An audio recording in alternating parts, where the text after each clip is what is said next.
Dito ka lang sa Tagbilaran City makakita ng tricycle na may nakadikit na for hire. Naikot nga na halos buong Pilipinas, wala pa ako nakita. Dito lang sa Tagbilaran. Nga, Tagbilaran lang talaga sa Kalam. Kaya tama. Kaya na rin yung bayan dito. Oo, meron din.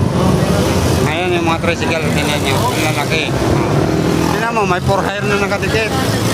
Wala talaga makapagkulurom sa kanila. Ang kulurom pa dito, pag nahuli ang driver, kasama pasahero may multa.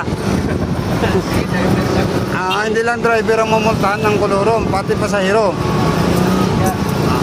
Ayan na, may for hire na nakadikit. Wala mang mangungulurong ko. Wala rin. Oo, nasasakay. Kaya yan ang the best talaga, sa Kalam talaga ang Bohol.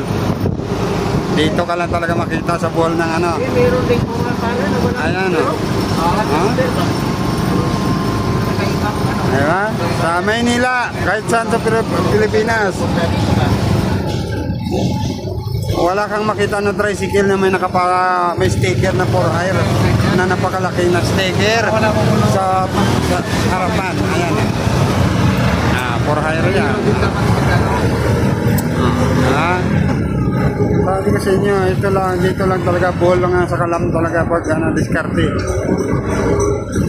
Sa atin, sa Manila, kung saan lugar, ang may nakalagay for hire, lang, tricycle, jeep, bus, or truck na malalaki. Yun lang may nakapaskil na for hire. Sa nakalagay, tuda lang.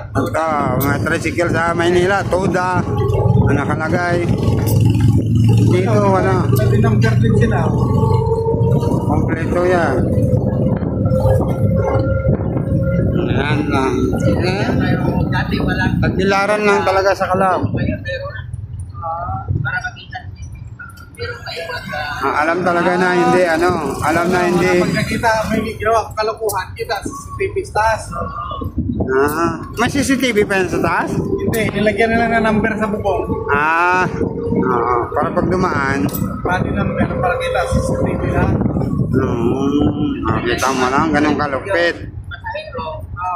Ganun kalupit ang Tagbilaran. Natakot sa LTO, bumalik bigla yung motor Pulis Ang dami pa naman ng huli. Huli huli sila lahat yan.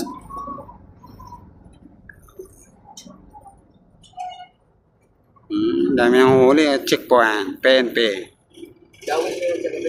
Ang iba